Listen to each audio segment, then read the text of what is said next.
Welcome to Greedy Pig Podcast, where we discuss business with self-made entrepreneurs. Today's special guest is owner of Steel City Arborist, Luke Eckels. Thanks, George.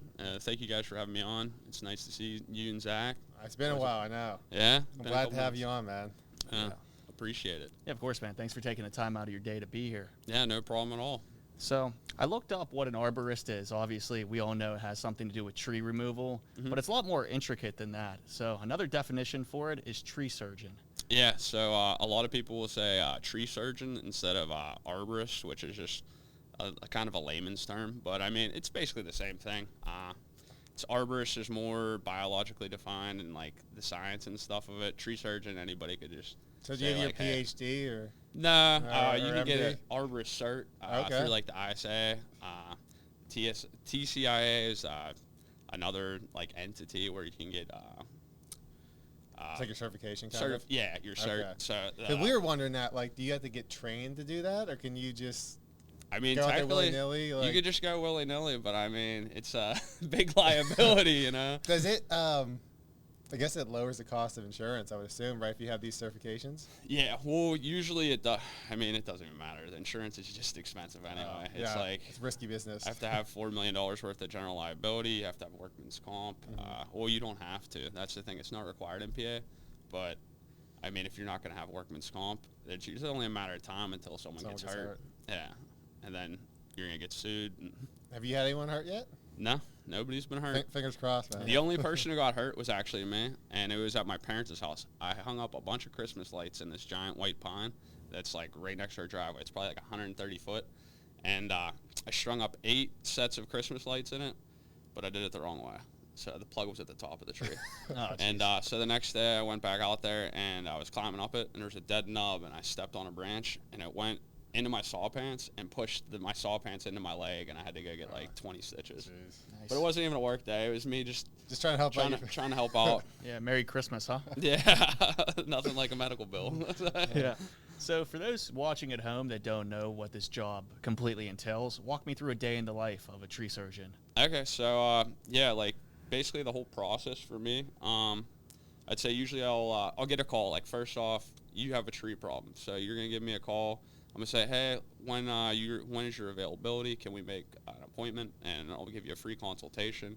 Sit down and talk for about 15, 20 minutes. Kind of do a walk around in your property to make sure that we can touch upon everything you want, or you can get some information. Because I always like to educate the client, like whoever is, if the wife's home or the husband or whoever is. Sometimes it'll be brothers will stop down. Yesterday I did a quote in Port View. And the brother was there because the other guy was out of town doing the house. But so I'll give you the quote, and then from there, you can either, I tell them, I was like, you know, if you think it's a lot of money, you can call a couple other companies. So that way they can get a couple estimates, and they're like, yeah, he's give me a pretty reasonable price. And he actually has insurance because I show them my insurance paperwork and everything because the proof's in the pudding. Yeah. And then after that, we get it all set up. So I'll have the boys meet me at the lot at 7. We got a garage on 48 that we rent out, and so we pull into the lot. I pull out the truck, hook up the chipper, load the trucks with tools, chainsaws, my climbing bag, because I don't have a bucket truck yet, but I have a bag that I call my bucket in a bag. Okay. So big backpack, and That's the next step. That's the next step. That's like I've been getting some quotes on a couple. I might be pulling the trigger here soon on one. So Okay, I like nice. it. that might be the summer purchase. So. But, yeah, so we'll go pull out. Me and the crew will go to the gas station. I'll get drinks for the guys, and I'll buy them breakfast. And then we'll end up rolling out to the job site, wherever it is. We go as far as the airport to, you know, I've been to Somerset to do tree work. So it's basically if there's enough money on the job, I'll go wherever. anywhere.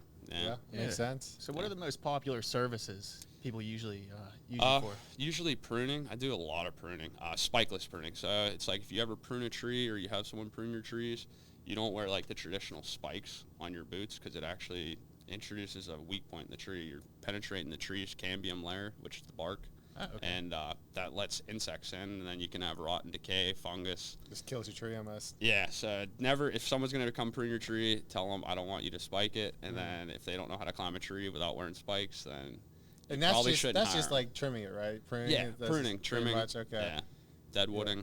It's like And there's only certain times a year that you can do certain pruning. It's like Japanese maples. You really want to do structural pruning when it's dormant. Oak trees, you only want to take off in freezing temp, like any wood or any decay.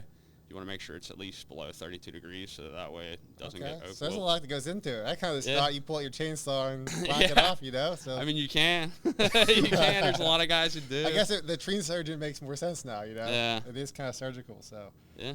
a lot that goes into it. Proper pruning cuts and stuff, so it's like you always want to make sure you make a clean collar cut at the branch collar, so that way, because trees don't heal.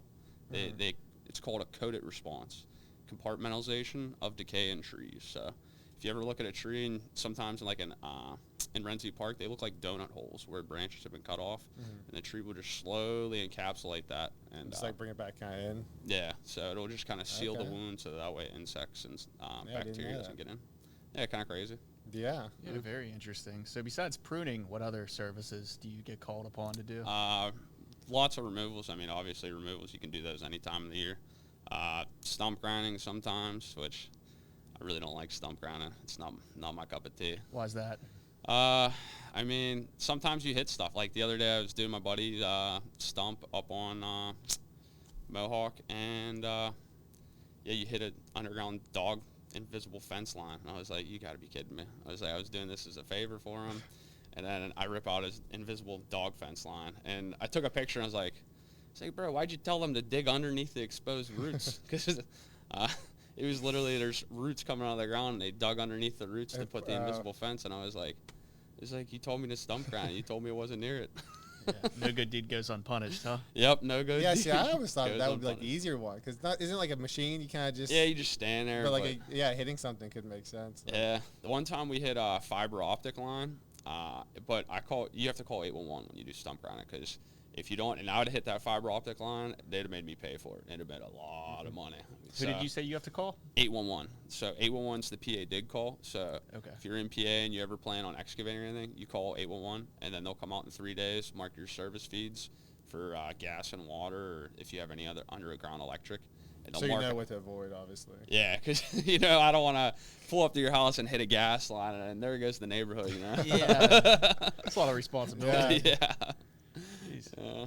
Black out the whole neighborhood. Yeah. That'll give you a bad rap real fast. It's like yesterday at McKee's Rocks, who was doing the power line clearing. He was like, yeah, if you if this goes wrong at all, like, you're knocking out power for the city. And I was like, hey, I just shut down the city, man. Here we go. You might get famous. Infamous, I guess. The infamous Steel City blackout. One way to become the famous. power down. Yeah. Hey, all publicity is good publicity, right? Infamous, yeah. Maybe.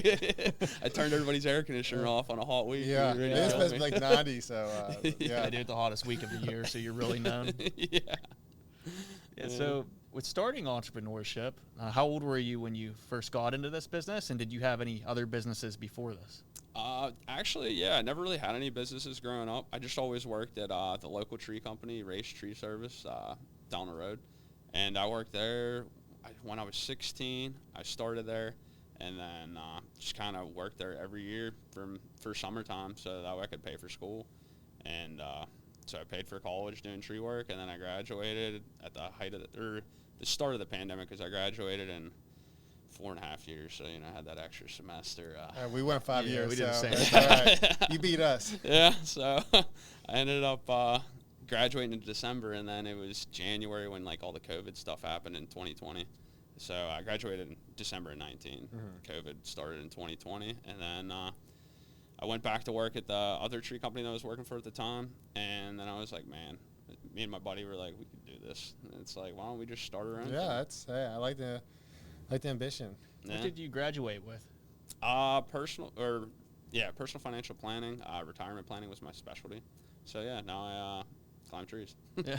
That's all right. Do you think that helped you at all? Any of the skills you learned from going to college with your business? Oh yeah, I mean the financial planning aspect, I think it definitely helped a lot. And even though I per se don't work in the field, I still have a Roth IRA, I still have brokerage accounts. I set up 529B for my niece. I set up for my nieces and nephews. So everybody's taken care of. So at least there's not me wasting money or time. It's because time's your most valuable asset. So might as well compile your funds and your money and let it work for you. I agree with that. Yeah, so it's like I got the kids. The kids almost got like 10 grand in his account, and the one's only like 6. No, he's 5. Yeah. So I mean, it's like Give him dang. start early for sure. Yeah, just plug the money in and just let it work for you. You know, it's the best thing to do. Oh, that's great advice. So you said you and your buddy were talking. You were both working for another tree company. Mm-hmm. What was do you remember that specific day where you guys thought, like, let's just do this ourselves, let's start our own business? Or was it something that was kind of in the back of your mind for a while? I remember we were sitting down and like all of a sudden he was like, dude, you see like what's going on at the company we were at, like the mismanagement, like it was a partnership too, and it wasn't very equal of what was being reciprocated in like work effort and like funds. So we were like, dude, why don't we just do this? Because we know how much money they're bringing in, because you kind of overhear it sometimes when people are paying. Plus, I'm sure you see the quotes and stuff, and like, you can kind of figure it out. So yeah, after a while, we were like, dude, we could go out and be like, I could do it for a quarter of this price, you know, that's what you say. And then you start learning, you're like, that's why it costs so much, because the insurance, the wear and tear on machinery. Like, I got a chipper that I just had to change, the anvil, the blades, do a bunch of work on. And I mean, like, none of that stuff's free. Oh, yeah, I'm sure it's like, not cheap at all. Yeah, I mean, I've taken it to a shop before, and it's like, I'll go spend like probably $1,000 on getting the blades changed.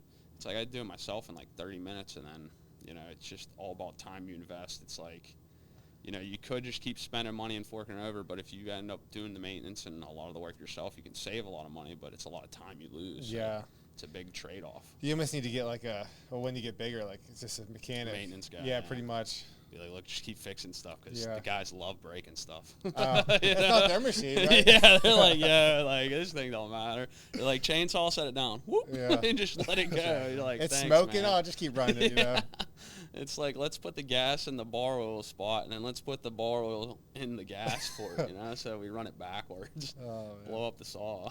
Yeah, so when you guys started, walk me through that first week. Did you both quit at the same time, or were you starting the business while still working? So the first, when we originally started, it was in May. It was right when everybody shut down. So everything shut down. And this is COVID, right? COVID, correct. Yeah. So I went on TurboTax, and I paid for them to expedite my LLC, and we got that all plugged away. But it still took them like 3 weeks, even though they charged me extra money to get it expedited. But I mean, I guess it was during when the world was shut down. So. Everyone just used that as an excuse, you know? Yeah. They still use it. Oh, COVID. Yeah, I know. It's 4 years later, COVID. It's just another aspect of life.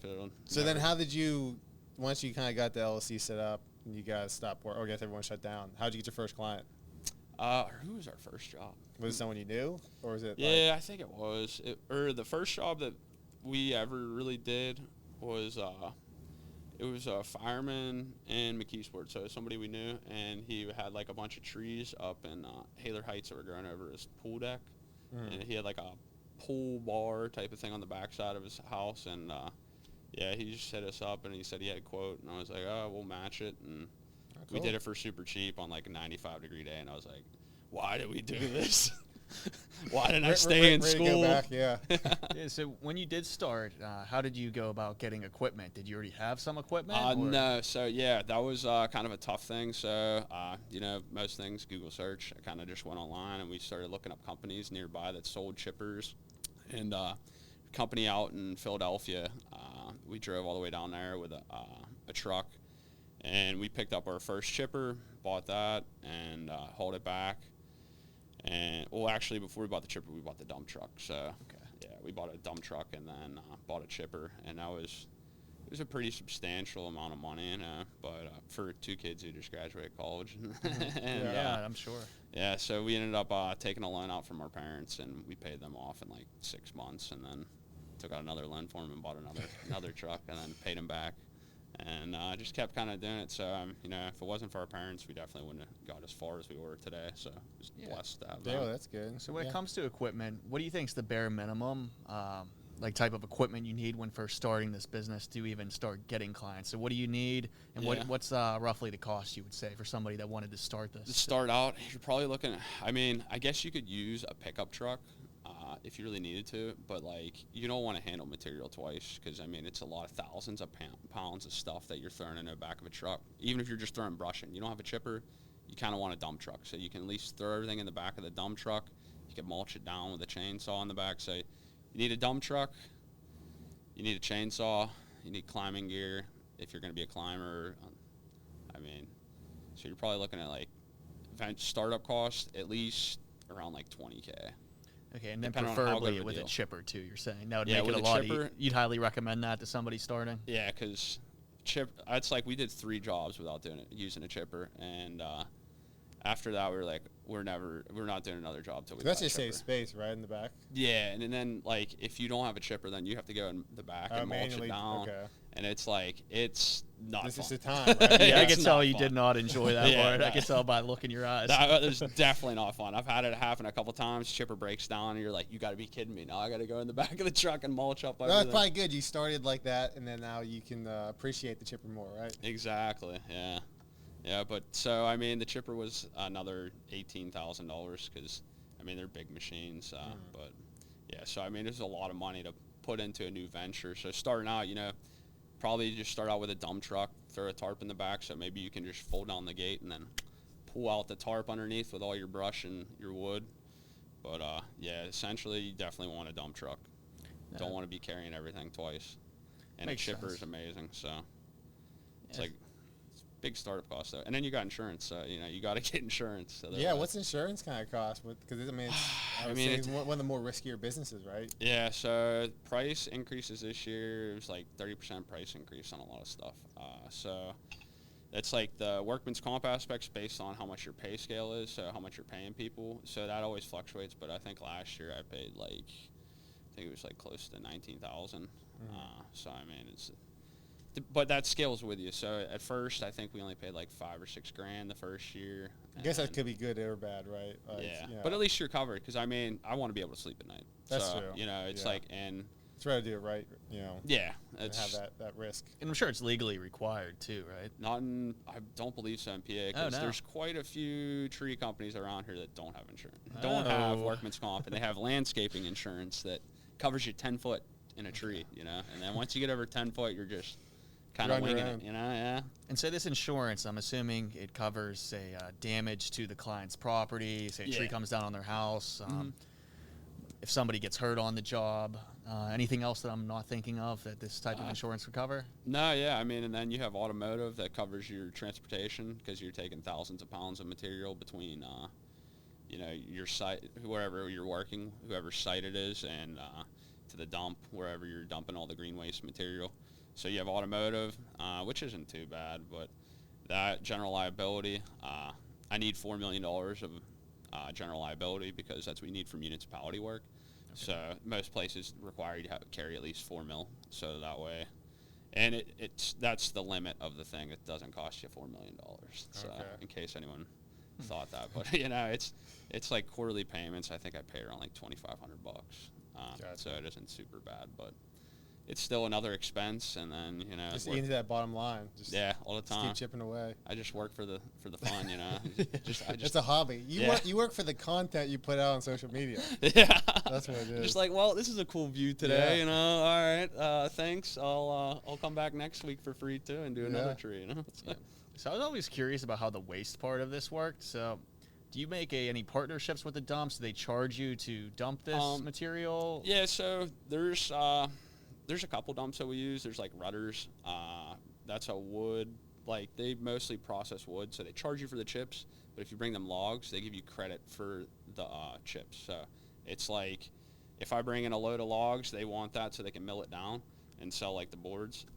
And then if you bring in chips, they charge you. So you bring in logs, it pays for your chips. Okay. So does that kind of offset the cost? Yeah. So it isn't really too expensive a lot of times to get rid of chips, but I do the dump site that I mostly use in McKeesport. It's one of my dad's buddies. He has a landscaping company, but I pay him $500 a month mostly because he's an older gentleman and he's still cutting lawns. And it's like, you shouldn't be doing this. You should just be charging everybody who comes in here because there's probably over 5 tree companies that dump there and probably 8 or 9 grass cutters. And it's like, dude, you should just be sitting at home, hanging out. Collecting that money. Yeah, hop in your Bobcat, do whatever you want, and shouldn't be out cutting grass. Just collect money off the people who are using your property because it's super convenient compared to driving 35 minutes to Elizabeth to go and dump, you know. So. Yeah, saving time for sure. You ever come across any trees that have like any value? I don't know about tree value. Like the expensive black walnut tree. Yeah, is there anyone that maybe you don't want to dump out of this wood's good for something? I mean, I'm sure that's rare, but yeah, it's like black walnut. Everybody talks about it. I mean, it's pretty dark hue. I've seen people like make tables out of it. Yeah. So, but it's like at the end of the day, I'm not gonna pay you for your tree. Like I can't come do the work for free, and then it's like it's cool if you like my price. Like maybe I give you a little bit of deal on it because I want the wood. But for the most part, it's like it's just a byproduct for me. Do you ever resell it? Or I sold a board to Bryson Kassan. Yeah, so he was making a bathroom vanity, and he was like, I need a 10-foot section by like 2 feet, and I milled a bunch of logs the previous year because after you mill a log, you have to let it dry for every inch thick it is. You need a year if you air dry it outside. So I cut it like 2 years ago, and I gave him one of the boards, and he turned it into a vanity. So it's the only one I ever really sold to per se, but usually I just give them away to people. Yeah. Like whatever, it's a hobby. Make something cool. Oh yeah, I feel like maybe if you when you get a little bigger and you maybe make a better connection where you can sell that stuff by the bulk. Maybe, yeah. But I feel like it definitely eats away your time and energy trying to figure out how to sell these things now. Yeah. It's not really your bread and butter. So yeah, I mean it's definitely cool, nice like hobby to have, and it's a byproduct. Like the wood's just waste basically for me, but. I mean, I either turn that into firewood because we have 2 wood burners at home, so it's like nothing's really waste. But I mean, it's all getting reused. But the nicer wood, there's like box elder's kind of cool. It's got red flame in it, red flame box elder. Yeah, there's black walnut is the one that everybody talks about. They're like, I have a black walnut tree. How much will you pay to take it away? Oh, is that what they said to you? Yeah, you're like, yeah, man. Well, I don't know what you're smoking, but the elusive black walnut. Huh? Yeah, the elusive black walnut. Funny. Yeah, that'd be kind of crazy if you paid them. Yeah, that's funny. I'll give you a tree fitty, lady. Tree fitty. That's funny. So after you got your first client, then you said that was like a friend or somebody you already knew. How did you grow from there? So how did you start getting consistent clientele? I remember at the beginning we started advertising on Facebook. Like I think there's the ad. You can push ads for so many cents, and we started off doing that, and then it was kind of like word of mouth. Basically became like the bread and butter because, I mean, we ran a couple ads, and then we didn't really target. I'm not marketing specially. Okay. It's like I climb trees. So we might have to get together because that's kind of what we focus on. Especially George. That's kind of George's bread and butter. Yeah. Yeah, I do that sometimes. But so you ran some meta ads, and did those get you any leads? We got a couple leads from it, but then it was like we were getting calls from so sporadic, like over the Pittsburgh area. It was going like pretty far. So we kind of wanted it to be more local at first. But when you're starting up, you're like, hey, I got to go make this money. It don't matter where we go. But it's can't pick and choose when you're that early in the stage. Yeah, you're like, hey, we just took money from our parents. We got to pay back these bills, man. You can't let yourself down, you know. It's you got to hustle no matter what. And it's like, even if there's jobs we've done in Somerset, there's jobs I've done work in Ohio. It's like you go wherever you need to go sometimes to make a buck. But you always like to stay closer to home because when you got to travel with that much material, sometimes it's kind of a pain. It's really wear and tear on your machinery. Yeah, I'm sure. Makes sense. That's a cost most people probably don't think about. Yeah, just the wear it's and like tear new of tires, man. On a dump truck with 6 tires, you don't got 4. So you got 2 extra tires. Like $1,000 a piece? Nah, I think I got tires on right down the road for I think it was like $800 for all 4. Okay, it wasn't too bad. Not too bad, yeah. Yeah. Or for the 4 in the back, and then the drivers, I got them changed the year before. So the drivers usually last a little bit longer, but the dualies in the back just take the beating. Sure. So you ran some meta ads, and then you stopped doing advertising, and now you're just pretty much organic. Yeah, like we have a website, and now word of mouth is kind of like the biggest thing. Like you guys know, my dad he was a teacher at McKeesport for 30 years, so, and a coach. He knew a ton of people, so a ton of people knew me through that, and my dad would post stuff on Facebook, and I'd be like, oh, I got a tree. Yeah. You know?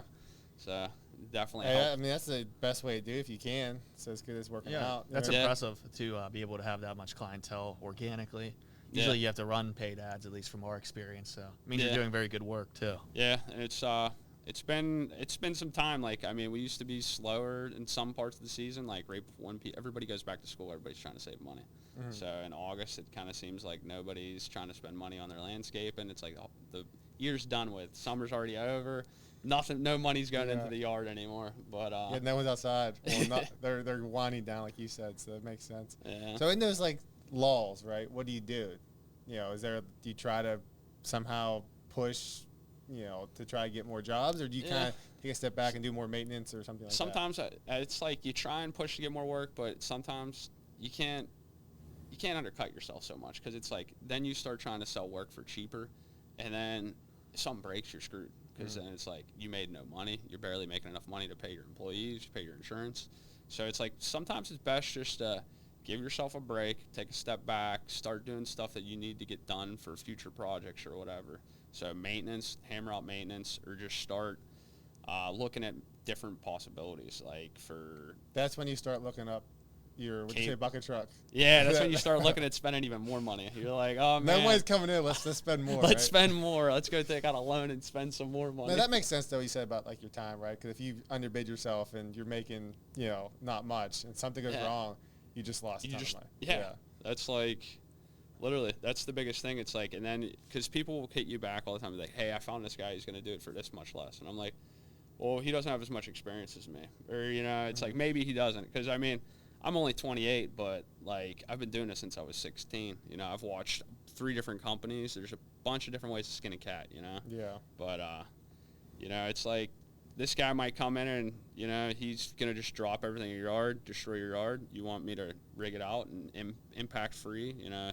I'll set everything down real nice and gentle, like they're pillows. Yeah, I saw that's something you emphasize on your website. I guess yard maintenance or yard condition afterwards, because I've heard some stories where people horror stories. You got huge I guess tire marks, or that just leave it like a mess. Like, who's gonna fix this? Well, they're not gonna do it. That's the biggest thing. It's like I want to make sure it looks like we were never there. I wanted it to look like that I came in. Your tree was stolen in the nighttime. It's like smooth criminal. Yep, exactly. I came and stole your black walnut tree. Tree surgeon and tree thief. Right? Tree thief. Yeah. That's funny. Stole thousands of pounds of wood out of your backyard. Yeah, that's funny.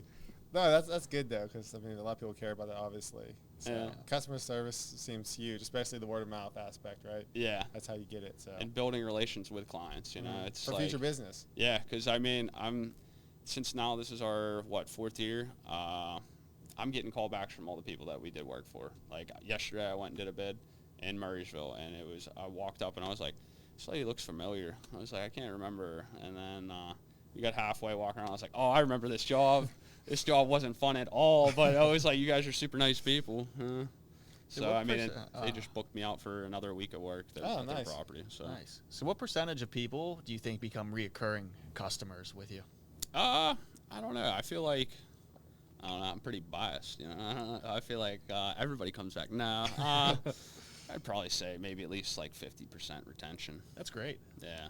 It's like a lot of people will call me back, or even if I give them a quote, again, that's like they might go with another company if, I don't know, for some reason they're cheaper or something, but I usually always get a follow-up like estimate option. So I'll give them a price, and sometimes it's not as cheap as somebody else will do it. And I'm like, hey, time is money, and I got to pay these guys. I got to pay all my bills. Fair. I mean, hey, it's business. Yeah. Have you ever turned down the job outside like the cost? Like, oh, this job's too, say, difficult, or like it's just, There's only one job. This job, it was up in Southside Slopes. Tree snap. Live up there on Mission Street. Yeah. That's really slopey. Yeah, it's really slopey. Slopey's not a word, but it's really slopey. Yeah. Slopey and slippy. Pittsburghese. Yeah, the Pittsburghese. But it was like this big nasty sumac tree that was way too big. Like sumac trees are a weed basically. Staghorn sumac, they got like the red flowers that come out of it. When we walk outside, there's a bunch in McKeesport I can show you. Yeah, I'm not a botanist or anything like that. Yeah, so it was massive, and it ended up snapping out in a windstorm on top of somebody's house, and there's no access. Both the backyards butted up from the 2 streets of the house, and the incline on it was like super bad. probably at least like 45-degree slope. And so the tree was snapped. There was nowhere else to tie into different trees, and this was like a nightmare. There's like, I think 30 or 40 different tree companies that went down there in like a span of a day to go and bid this. And the biggest problem was there was nowhere to set up a crane because there's too much of an incline. Yeah. So I don't know who did it, but man, hats off to you, because that job was sketchy, because I was talking about climbing it. My partner told me, he was like, "You're nuts." He was like, "I'm not letting you do this job because you're going to get killed." Plus, I feel like there, like the streets are so tight and packed. Yeah, how do you even get equipment? Yeah, you can't even. Especially, you probably need a big crane if it's such a steep incline. Yeah. So you can't even fit one down those roads. Like, I don't even know how they pick up trash on those roads. When I lived on that street, we used to call it Rainbow Road because it was a two-way street, but like it was like less than a one-way street, like width, because people parked on the sides. And my mirror got taken off 3 times in the 11 months I lived there. You're like, I gotta move. Yeah, and then I called the cops at one time, and they found the guy, and like he's like, yeah, we can't prove he was actually driving his car. So next 2 times I just didn't even call him, and we couldn't prove that he's driving his car. Yeah, we pulled him over, but I couldn't prove that. I guess they found out whose car it was, but they could, like, I guess maybe his wife could have borrowed it. So I'm not sure how that worked. They said we have bigger things to worry pretty about. Pretty much, which I get that, but like still, it's nice to get. It's like, hey, I pay my taxes. Exactly. I'd like to get some follow up. It'd be nice to have a mirror replaced, right? At that point, especially maybe number 3. Oh, I know. And then like when I took it to Derek, the guy who fixed it, he was, I think after the second one, he's like, "You want me to just buy a couple of these so I can just have them stockpile for you?" I'll see you next Tuesday. So, Luke, another question about your clientele. I know we discussed you do residential. Do you do any commercial clients? That's like just started doing some commercial work for Gregory Construction. That was a big power line company, or they're clearing a path for a power line from like Coriopolis to McKees Rocks. They're doing like all sorts of big major construction projects, and I went out there and did some power line clearing for them, and they were super happy. So kind of getting into more, I guess, I'm trying to, I really like residential. I really like talking with the people and meeting with people, but the commercial aspect of it, it's so much easier. I said it's probably more money. Yeah, what are the main differences between the two? Residential, I mean, it's a lot tighter. The work area is so small, and it's like when you're doing commercial projects, they're going for like miles and clearing those lines. So it's limited destruction on the main line. I feel like it's more straightforward. Yeah. Where, like you said, kind of tighter areas, it's almost like a It's like there's puzzle. a lot of stuff to hit in residential work. So you're like, you got to rig everything off. You got to set up impact blocks, and then sometimes you set up this big winch. It's called a GCRS or a GRCS, Good Rigging Control System. And all it is it's a sailboat arbor, basically, that slaps on the side of the tree. So it's got a hand crank, and you can crank the rope so you can actually suck limbs up. Wow. Yeah, instead of just going down with limbs, it's like you can crank them up if you cut a notch going in towards the tree, make a back cut, and then just suck the whole thing up. Just bend them up. Yeah. So as long as you got a rigging point that's strong enough, because you want to make sure that you're not taking off like a 5,000-pound chunk and you got a little twig up there holding the rope and then snaps out the top. Yeah. So are commercial clients easier to work with than residential? Or? I don't know. It's like I've only worked with a few commercial clients, but the guy I worked with was super cool. Slim. I don't know what his real name is, but everybody called him Slim at the job site. Shout out to Slim. Shout out to Slim. Yeah. Slim was like, "You're an hour late." I was like, "Yeah, my bad." I was like, sometimes the parkway gets backed up driving from McKeesport, and it was like a 45-minute wait through the tunnels, Squirrel Hill. Yeah. So how did you form that relationship with a corporate client?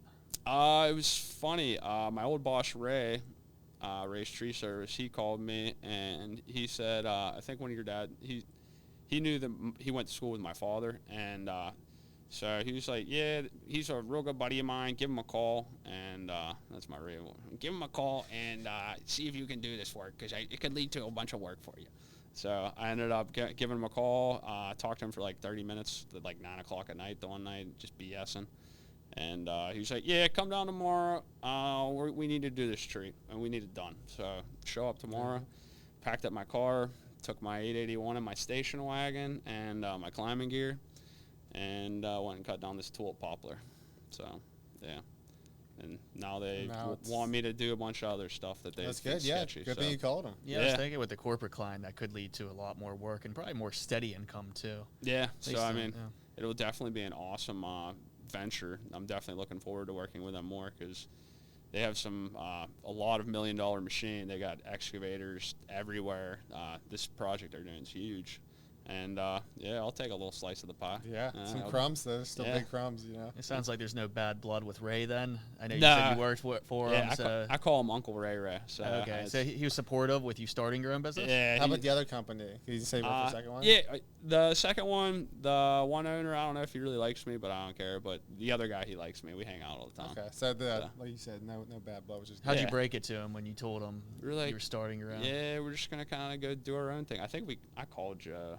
I didn't call Chris, his partner, but I just called him and I was like, yeah, man, I just think I'm going to kind of try and do this on my own, And he was like, all right, respect, man. But he was like, this is what happens. You teach somebody to climb and then they go off on their own in 2 years. Yeah. And you're like, yeah. Well, they compete against you. Yeah. And I'm like, I ain't coming over there. That's he's Lebo Trees now. So you got to learn from not your mistakes, but their mistakes, and you got to make all your employees sign non-competes. Yeah, so exactly. You can't leave now. Well, you can leave, you just can't compete against me. Yeah. So what are some things that you've learned from starting your own company and now being in the position where you're the boss and hiring employees versus when you were an employee yourself? Oh, man, when you're an employee, life is so nice. I mean, you think that work sucks, but it's like, man, you don't have no stress. You just show up every day and you get paid. It don't matter. Being a business owner, it's no longer a 9-to-5 job. You're not working 5 days a week. It's 7 days a week. It's like I try to tone it back a little bit.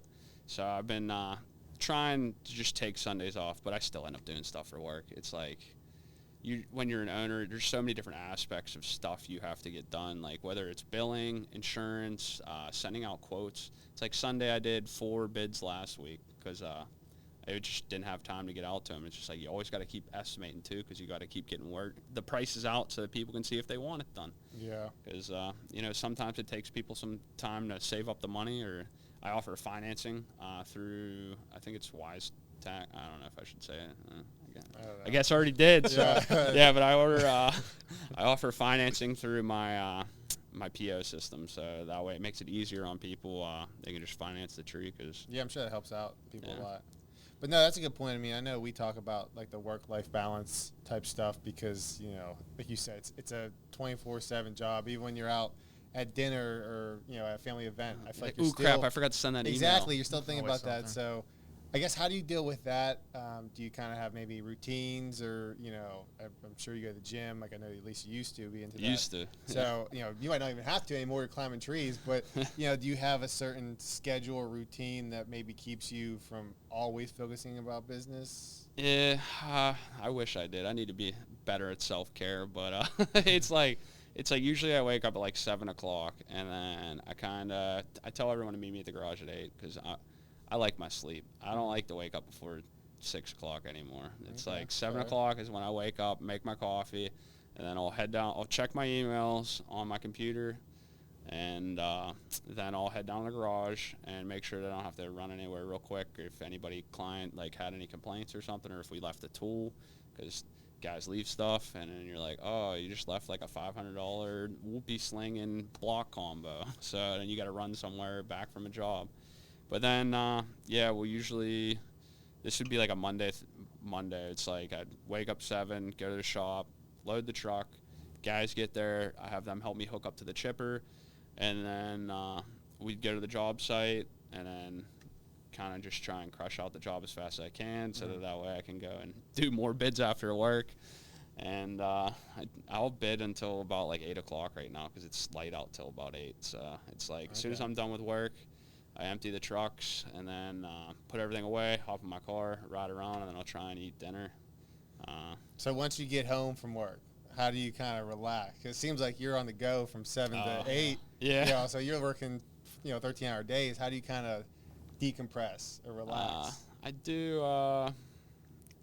play a lot of video games, I guess. Sometimes, it's like turn off a little bit. Yeah, I built my own computer, so I don't know, kind of computer nerd, tree climb extraordinaire, whatever. You're an interesting guy, man. Yeah.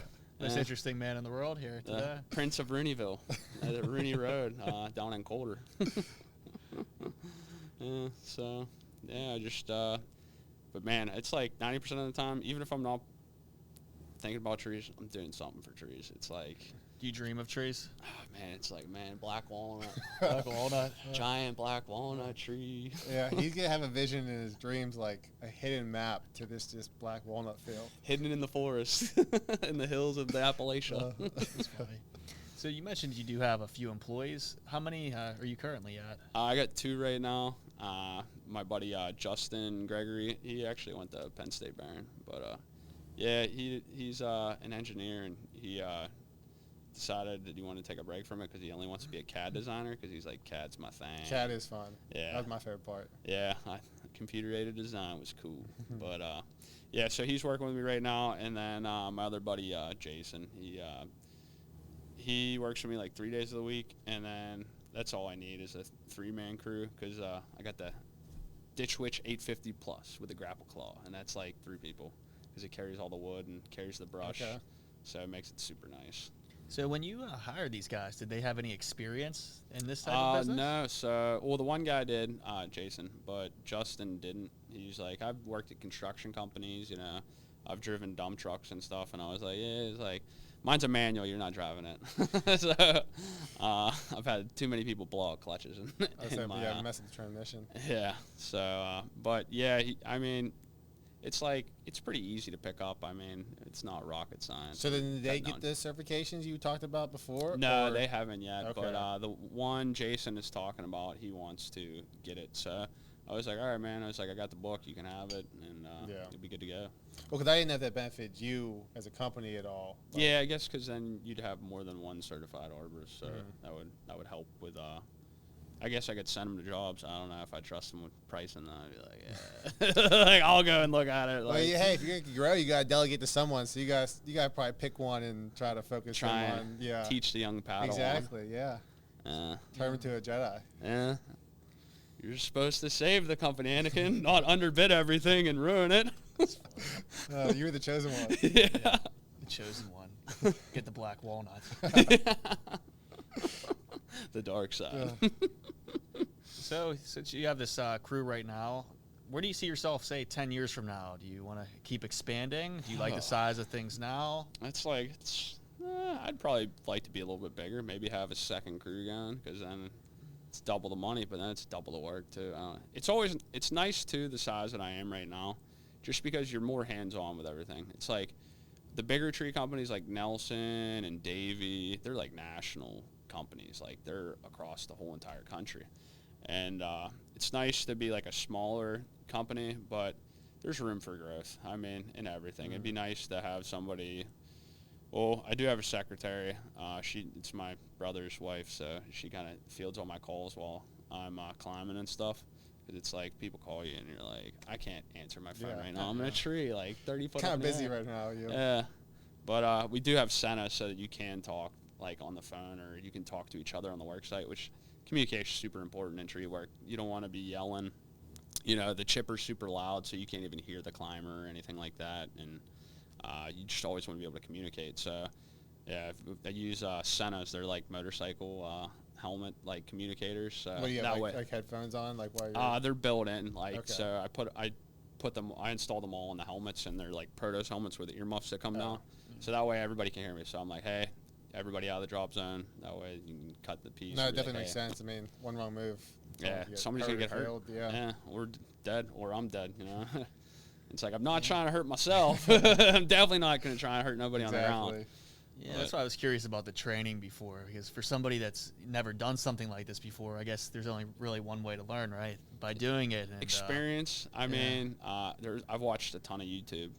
Man, you know, it's like YouTube University, man. You go on YouTube and you just keep punching in stuff you want to learn, like August Henneke is a big one, Buck and Billy Ray, Reon Rounds, the big tree people on YouTube, like that's all that they make videos like every day, and learned a ton of stuff because then they actually like film from their perspective too, so you get to see like what they're talking about. You need to make your employees watch some of those videos. Yeah, I used to be. My dad would be like, "You're just sitting in your room and just watching you work all day, you do this, and then you come home and you just stare at trees on the computer all day.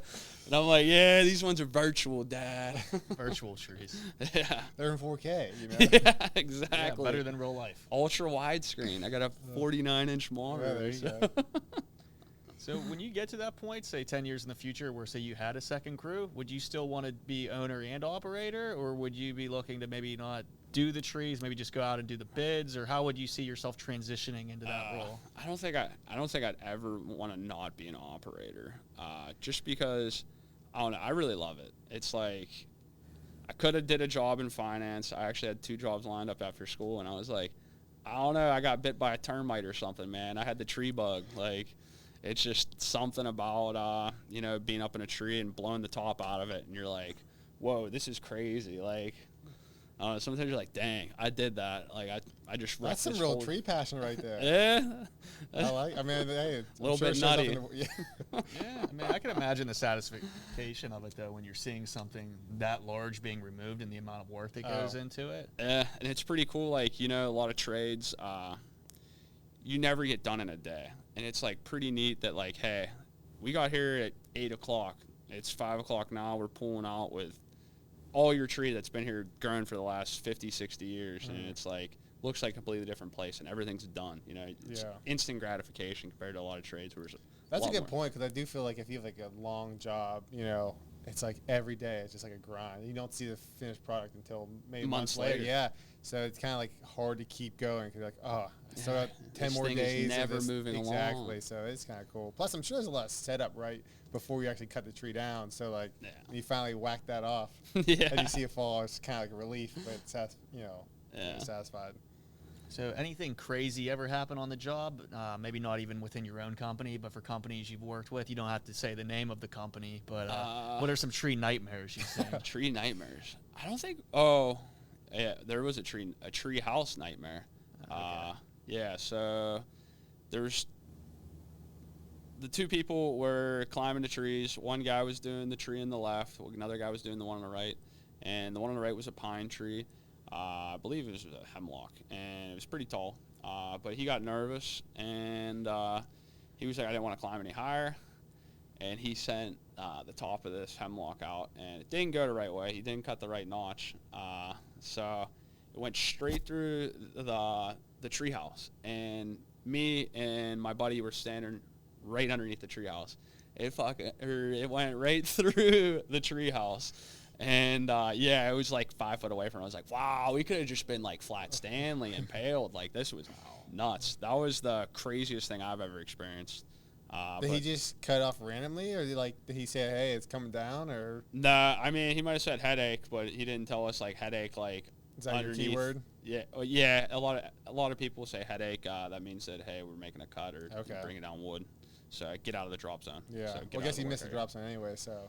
Yeah, I mean, he hit the one thing that you weren't supposed to hit. It was like a really nice treehouse, too. So with that, I mean, do you have to build another treehouse or pay for it with insurance, or how does that work? Yeah, so I was just a peon at that point. So you I didn't have hands anything up. to do with it. But I was like, I'm strong, but I ain't strong enough to rip this out of the dang ceiling, But they ended up calling some guy, and he came out and was apparently fixing it. We didn't come back to the site after the first day. Well, we finished the job, and then I wasn't coming back there. No, they weren't making me go back there. Well, at least that wasn't on your watch, right? I mean, you were there, but it wasn't your company. So. And you're alive, so that's even bigger of a deal. You're still here. And you got a story to tell from it. So you got the adrenaline going, right? It was new. He was like, I thought they wanted a new sunroof, Yeah. They want an open floor plan. Yeah. But that was the craziest thing I've seen. And then I've seen, like, crazy wild animal stuff, like the one time we were cutting a tree and there was 2 rat snakes in it, and all of a sudden it just chainsaw squirted out some blood, and we're like, ooh, what happened? So they were like inside of the tree? Yeah, they sometimes rat snakes or black snakes, certain snakes will actually burrow inside of trees that have cavities in them. And a couple weeks ago I found a family of raccoons. Yeah, up at Mount Vernon Cemetery. Cutting through them, or did you? No, I didn't. I saved them all. I did. I didn't kill them. Let's make that very clear for everyone watching. I'm not for all you greedy pigs. Rennie the raccoon is okay. He did not kill the raccoons, just the snakes. They're safe. Yeah, but there was 3 babies in there, and I just grabbed them all with gloves on, put them in a bucket, and then I set them over by the tree that the mom ran up because I ripped off the top of the tree. I didn't even cut it because it was so dead, and then I seen something move, and I was like, you go that way, I go this way, and it went to the other side of the tree and jumped out like 20 foot, and then it ran up another silver maple in the park or in the cemetery, and then I grabbed all our babies and put them in a big green can and threw them over there. What a nice guy. Yeah, I don't know, karma, it's like, I told the landscaper, I was like, look, they're over there. I was like, I don't want anything to do with killing these raccoons. I don't want that on my conscience. Yeah, I was like, I'm just letting you know they're over there. And just left them there, and we had a bunch of work to do in the cemetery, so we had to keep moving. For those watching at home, Steel City Arborist cares about our wildlife. Yeah. That's a good selling point. Yeah. Except for the honeybees. Oh. The other day, that was last week, I dropped a cherry tree that had a giant hollow cavity in it that I didn't know there was a bunch of honeybees in it. And it exploded, and I got stung once.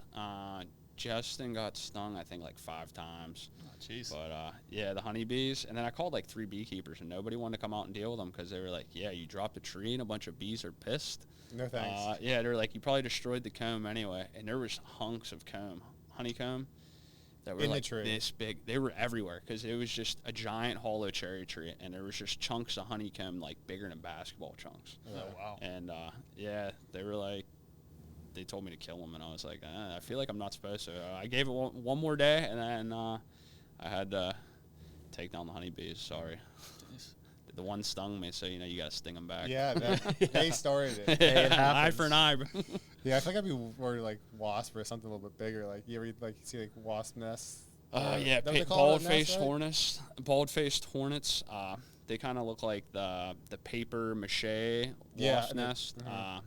Those ones are brutal. Like if you see them, stay away. Make sure you got a can of spray because. So if one's in a tree, what do? You got to cut off that limb first and kind of get that out of there. Yeah, I've done like 2 where I've had guys send me up cans of wasp spray just attached to my line, and then. Because I have snipped it out, but then it's on the ground, and you're like, well, what do we do now? You throw on a backpack blower and just keep trying to push it to the edge of the property. Yeah. Or if you're good enough, I've seen people on YouTube and Facebook where they have a can and a lid, and then they tell them to cut the limb, and then they snip it off of the pruner pole, so that way just basically the nest comes down, and then they shove a lid on it. But, that's pretty nuts. I mean, I'm crazy, too, I guess, climbing trees, but I don't like messing with wasps. I'm getting the can of spray, and you're about to get saturated, my friend. Yeah. Saturation. Yeah. So this is a little off topic, but when you were a kid, did you like to climb trees? Did you have any infatuation with it back then? Or is this like a new thing? It's like the only tree-related thing when I was a kid was the tree house that we built in the white pine that's right by the top of my parents' driveway. I was fat. There was no way I was climbing any trees. Like, my heaviest stuff's 295, and now I'm down to like $195. I think I weighed yesterday, but yeah, I've lost over 100 pounds and climbed trees, and nobody would have thunk it when they seen me as a kid. New workout program, huh? There you go. Roly poly oly. That's what. Who needs the gym when you can climb trees? I mean, I did for a lot of years. I went to the gym like every day at Penn State Barron. They had that nice gym up in the top by the pool, and I go like every day after class, work out, and then in the summertime I was going to work, and then I'd go and work out, and I don't know, I just kind of got addicted to you need that serotonin, from the lift. The dopamine. Yeah, how important do you think working out is when you're an entrepreneur? I think it's definitely one of the things that we said it's a stress reliever. It's something that you need to vent. You get your frustrations out. Go do a run or a lift, whatever your cup of tea is. I hate running, so I'm more of a lifting guy. But it's like, now anymore, I really haven't been lifting just because it's like, man, I lift my ass up in a tree every day. Yeah. You kind of got the physical aspect down. Yeah, but I mean, it's definitely important for like heart health and stuff. Like my family has a heart health history, so I'd say definitely important just to have a healthy body. Be able to function, move. That healthy mind, yeah, and like you said, just kind of gets you away from business, makes you kind of clear your head, stress reliever type thing. Yeah. Makes sense. So any piece of advice you would give to somebody that wanted to start a business like this? Let's say they're 18 years old, just came out of high school. They really like trees. They like the outdoors. They're thinking about getting into the arborist business. Mm-hmm. What would you suggest they do to start? First thing, I would say go work for somebody, then go work for another person. So you can see at least two people who know, like that say that two people that think they're the best, because everybody thinks they're the best. And then learn off those people for, even if you only work there a couple months, you're going to learn a lot of stuff from either the older members on the crew, because there's old school stuff, new school stuff, and I'm a hybrid of like that. So say definitely even if you don't work there long, just try and say, hey, can I come and shadow or whatever? That way you can see somebody who's a professional, who's been doing this for years, even if they're doing it the wrong way for years, Yeah. But yeah, I would say don't go right off on your own, because this is dangerous. Like this is, I guess, logging.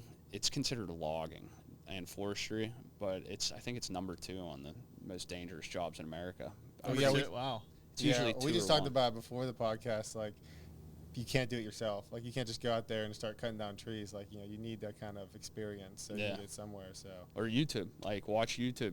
Watch it, eat it, breathe it, sleep it. Like go learn stuff on YouTube, and then go do smaller tree work. Don't do anything that's dangerous.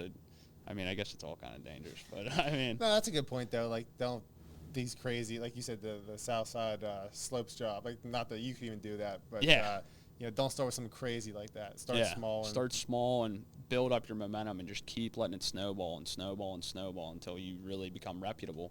And then people are they're looking for you to come and consult. Mm-hmm. And I think that's the biggest thing, is learning from other people. Don't have too much of a pride. You got to be able to work with other people, even if you don't like them. It's like at companies, there's a couple guys that we butted heads, but you have to respect them. Like, they've been doing this a long time, and they have a lot to teach you, Yeah. Especially something like that. Like, I would think no one tries to sabotage each other, but, you have to have a lot of trust in those guys. And like you said, communication is huge with that type of stuff.